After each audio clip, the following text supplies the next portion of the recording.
Our next guest is Shelly Kennedy. She's a New Jersey resident, the mother of 2 children. One already graduated from college, and the other in high school. She works full-time as the manager of an operational risk company. She's also founder of Cure NJ, Citizens United for Responsible Education, New Jersey, a grassroots educational organization. She's a longtime rights activist and is a proud member of the New Jersey Second Amendment Society. Please welcome Ms. Kennedy. Thank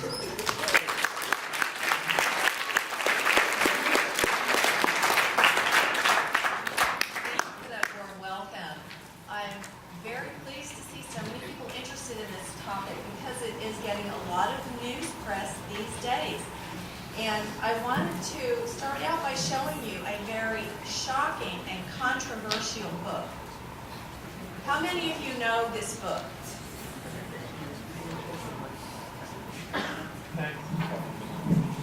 How many of you know this book? This is the United States Constitution. What's controversial about this book is that people are discussing what our rights are actually within this. Sometimes the rights are reinterpreted. I happen to believe as a rights activist, the founders, the framers were very specific in saying that certain rights that we possess as citizens of this country are intuitive and innate in our being and shall not be infringed, that cannot be controverted by law. That being said, I'm also very much an education activist, and I think that by educating ourselves on the topic tonight of guns in general, we will not only increase our own knowledge, but increase our safety. And our safety in the way we handle and process the information and guns should we participate in activities where guns are present. For example, I have a son in high school. He is your age. He has learned how to shoot various weapons from the time that he could responsibly handle them, which was about age 12.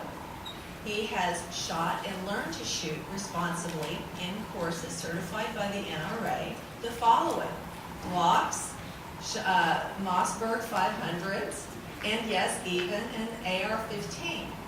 And the reason that we're letting him do this is because he has an interest in it. If he doesn't have an interest, we wouldn't make him do this. But because he is, as you are, a citizen of this country and has an interest, we're quite all right with him educating himself on this topic. So I hope that each of you will educate yourself on this topic by doing what you're doing tonight, as well as going to other sources of information. And by other sources, I mean not necessarily the news, not necessarily what you hear from other people around you. Sometimes we have to really search for the information because it's not always available. I'm going to tell you some other controversial names. Not only am I showing you a controversial book, I'm going to tell you some controversial news sources. You may want to go look them up yourselves. Breitbart.com, The Drudge Report. Look up Mediaite.com. Read those. Get a full understanding of the topic of the day. Don't always accept what you're told. Make sure that your questions are answered because you deserve to know the truth. Speaking of truth, after one of the horrific incidents, the San Diego tragedy, President Obama commissioned a study. One of his executive orders said that the Centers for Disease Control would research gun violence. Everyone was expecting that the Centers for Disease Control study would show that gun violence was increasing in the United States.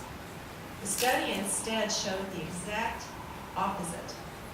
Although it tends to grab headlines, and we know that the news is a business, they're trying to sell information. And unfortunately, bad news sells better than good news.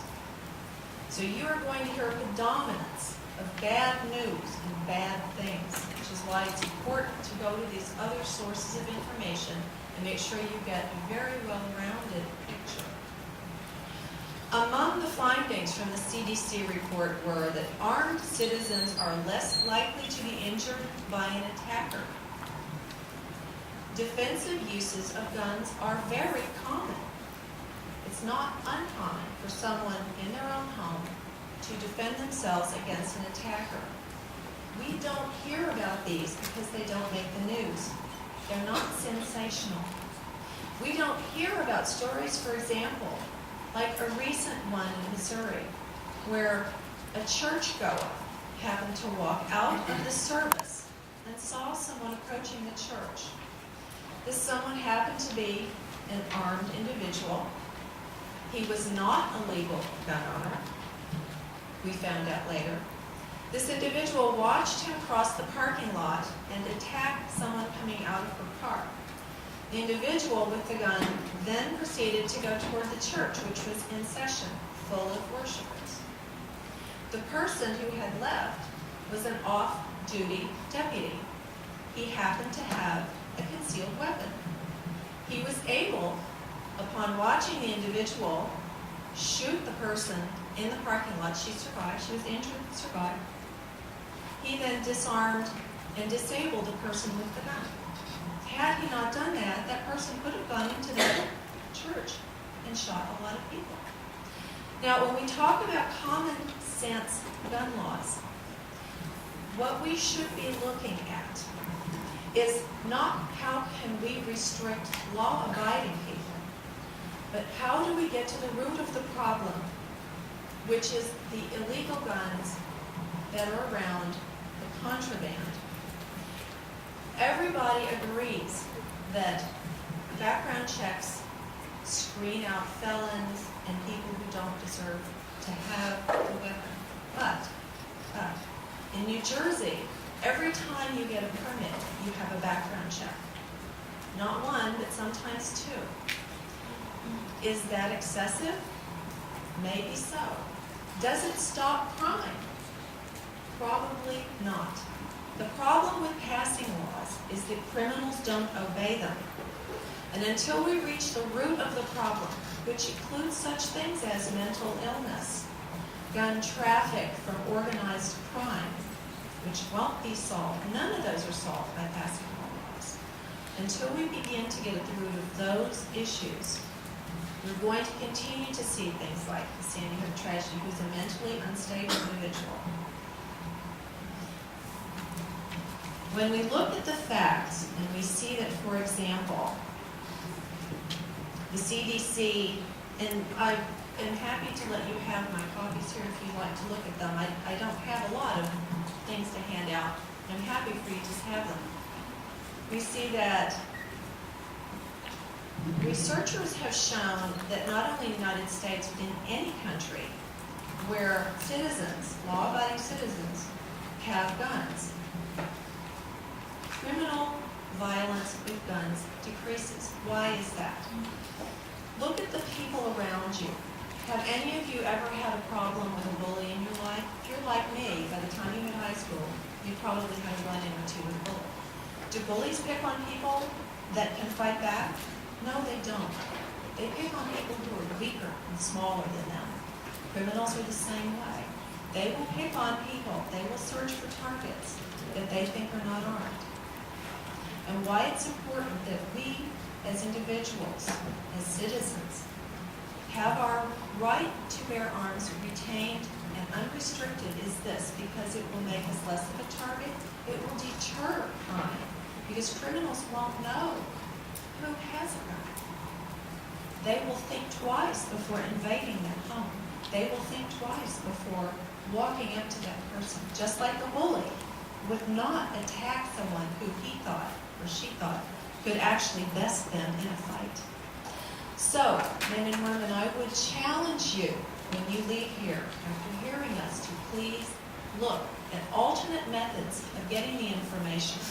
Don't take my word for any of this. Look it up yourself. Take the facts from here, look it up yourself. Every one of you has the brains to do that. Thank you very much for your attention tonight.